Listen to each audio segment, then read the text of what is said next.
Hello guys, आज हम अपना पिछले वीडियो का हमने वो पढ़ा था वैल्यू एडिड मेथड। उसकी हमने थोड़ी टर्म्स पढ़ी थी। आज उन्हीं को ही हम एक न्यूमेरिकल के उससे समझेंगे। तो आज पार्ट 2 है वीडियो का, numerical based on value added method. सबसे पहले हम इसमें क्या निकालना सीखेंगे, फाइंड जीडीपी-एफसी। जीडीपी-एफसी मतलब gross domestic product at factor cost, कैसे निकाला जाता है। इस न्यूमेरिकल में हमें क्या क्या दिया हुआ है, सेल्स दी हुई है ₹350, ओपनिंग स्टॉक दिया हुआ है हमें 30, क्लोजिंग स्टॉक दिया हुआ है 20, परचेज ऑफ मशीनरी दी हुई है 150, purchase of intermediate products 170, subsidy 40, depreciation 35। तो सबसे पहले अगर हमें कुछ भी निकालना है वैल्यू एडिड मेथड की, हम वैल्यू एडिड मेथड की बात कर रहे हैं, ना कि प्रोडक्ट मेथड की और ना ही एक्सपेंडिचर मेथड की। हम उन चीज़ों के बाद में बात करेंगे अगली वीडियोस में। आज हम सबसे पहले देखते हैं कि हमने पहले भी कल भी आपको बताया था कि सबसे पहले वैल्यू एडिड मेथड में हम क्या निकालते हैं, वैल्यू ऑफ आउटपुट। यानी वैल्यू ऑफ आउटपुट कैसे निकालेंगे हम, sales plus change in stock. अब हमें पता है कि यहाँ पे सेल्स दिया हुआ है, हमें यहाँ पे चेंज इन स्टॉक नहीं दिया हुआ, हमें इसकी जगह क्या दिया हुआ है, ओपनिंग स्टॉक और क्लोजिंग स्टॉक। तो ओपनिंग स्टॉक और क्लोजिंग स्टॉक से चेंज इन स्टॉक कैसे निकालेंगे, चेंज इन स्टॉक निकालेंगे जब हम क्लोजिंग स्टॉक में से ओपनिंग स्टॉक माइनस कर देंगे।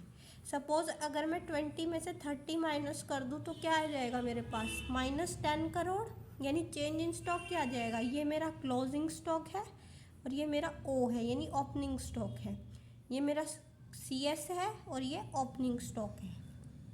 जब इन दो को माइनस कर देंगे तो चेंज इन स्टॉक आ जाएगा यानी -10 करोड़। उसके बाद बात करते हैं value of output. Value of output कैसे निकलेगा, वैल्यू ऑफ आउटपुट निकलेगा जब हम sales plus change in stock कर देंगे। तो वैल्यू ऑफ आउटपुट में मेरा सेल्स कितना है, सेल्स मेरा कितना है 350 है, मैंने यहाँ पे डायरेक्ट 350 लिख लिया। अब इसके बाद क्या है कि मेरा चेंज इन स्टॉक कितना है, कि यहाँ पे मेरा पहले प्लस था और ये माइनस का 10 था। आपको पता होगा प्लस माइनस क्या होता है, माइनस। तो 350 में से जैसे ही हम 10 माइनस करेंगे तो मेरे पास वैल्यू ऑफ आउटपुट कितना आ जाएगा, 340। ये मेरा क्या है, वैल्यू ऑफ आउटपुट। ये क्यू का मतलब है आउटपुट। इसके बाद बात आती है वैल्यू एडिड की, ये आपका फर्स्ट स्टेप है। इसके बाद आपका दूसरा स्टेप क्या है, वैल्यू एडिड। आप वैल्यू एडिड कैसे निकालेंगे, वैल्यू एडिड में आपको ज़्यादा कुछ नहीं करना, सिंपल ये देखना है कि वैल्यू ऑफ आउटपुट कितना आया है और इंटरमीडिएट कंजम्पशन कितना है। इसमें मुझे ये परचेज ऑफ मशीनरी दिया हुआ है, ये नहीं लेना है, ये इंटरमीडिएट कंजम्पशन का पार्ट नहीं है। मेरा कौन सा पार्ट है, परचेज ऑफ इंटरमीडिएट प्रोडक्ट्स। मैंने आपको कल भी बताया था इंटरमीडिएट प्रोडक्ट्स कौन होते हैं, non factor inputs. Non factor inputs में आपके आते हैं सीड्स और फर्टिलाइजर्स। कहने का मतलब ये है कि काम भी डायरेक्टली नहीं आते और इम्पॉर्टेंट वर्क प्ले करते हैं। अगर हम इन्हें नहीं डालेंगे तो हमारा प्रोडक्शन ज़्यादा नहीं होगा। तो इनका बात करेंगे हम, परचेज ऑफ इंटरमीडिएट प्रोडक्ट्स का। परचेज ऑफ मशीनरी का पार्ट इंटरमीडिएट कंजम्पशन में नहीं होगा, तो इसमें हम परचेज ऑफ इंटरमीडिएट प्रोडक्ट्स को क्या मान लेंगे, इंटरमीडिएट कंजम्पशन। तो हम यहाँ क्या करेंगे, जो हमारा वैल्यू एडिड निकालना है, तो ये मेरा वैल्यू ऑफ आउटपुट 340 है और इसमें से हम जब 170 यानी इंटरमीडिएट कंजम्पशन माइनस कर देंगे तो मेरे पास वैल्यू एडिड आ जाएगा जो 170 करोड़ होता है। जो मतलब 340 में से जब -170 तो ये 170 करोड़ आ जाएगा। इसके बाद हम बात करते हैं वैल्यू एडिड की।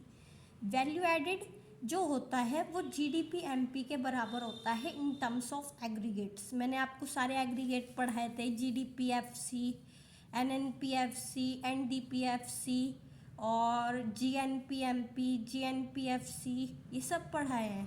तो इन टर्म्स ऑफ एग्रीगेट की बात करें तो वैल्यू एडिड क्या होता है, GDP-MP होता है। आपको ये चीज़ें ध्यान रखनी पड़ेंगी क्योंकि जो इनकम मेथड होता है उसमें जब हम निकालते हैं तो उसमें डायरेक्ट आपकी नेशनल इनकम नहीं निकलती है, उसमें एनडीपीएफसी निकलता है।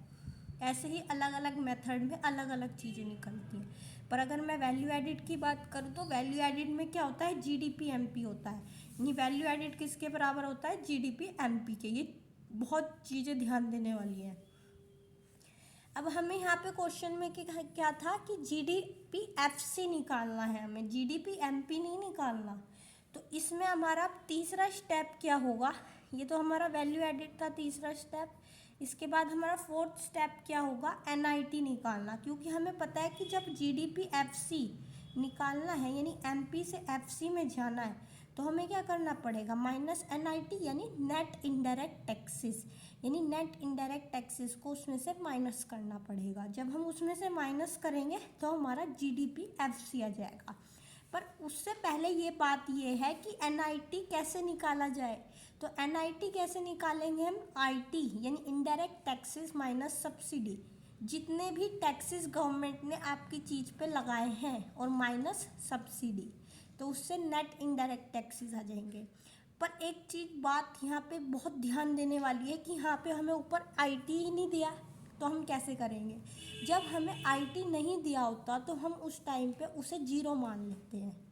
अब जहाँ पे नहीं दिया तो वहाँ पे क्या मान लेंगे, आईटी को। सपोज यहाँ नहीं दिया हुआ है तो आईटी को क्या मान लेंगे, जीरो। क्या भाई, ये जीरो हो गया है। NIT equals to zero minus 40, यानी सब्सिडी तो है मेरे पास की 40 है, तो जीरो माइनस 40 यानी माइनस 40 करोड़। अब इसके बाद बात आती है जीडीपी एफसी की। जीडीपी एफसी आसानी से निकल जाएगा, एक बार एनआईटी आ गया मेरा, कितना आ गया, माइनस 40 करोड़। तो जीडीपी एफसी निकालने के लिए मुझे क्या करना पड़ेगा, अब मुझे क्या करना पड़ेगा, जीडीपी एमपी में से एनआईटी माइनस करना पड़ेगा, ये वाला स्टेप।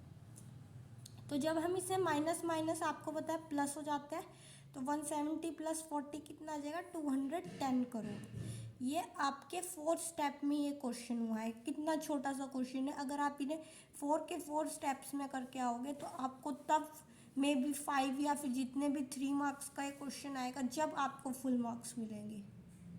तो आपको हर एक स्टेप पे ध्यान देना है कि कहीं भी कोई भी स्टेप छूट ना जाए हमारा। और जैसे बोर्ड का एग्जामिनर है तो उसे हर चीज़ क्लियरली समझ आनी चाहिए कि हाँ बच्चे को सब कुछ आता है। अगर वीडियो अच्छी लगी हो तो please like share and subscribe. और अगर कोई प्रॉब्लम हो और अगर इससे रिलेटेड न्यूमेरिकल्स में प्रॉब्लम हो तो प्लीज़ अपनी कमेंट सेक्शन में प्रॉब्लम को शेयर कर सकते हैं। Thank you.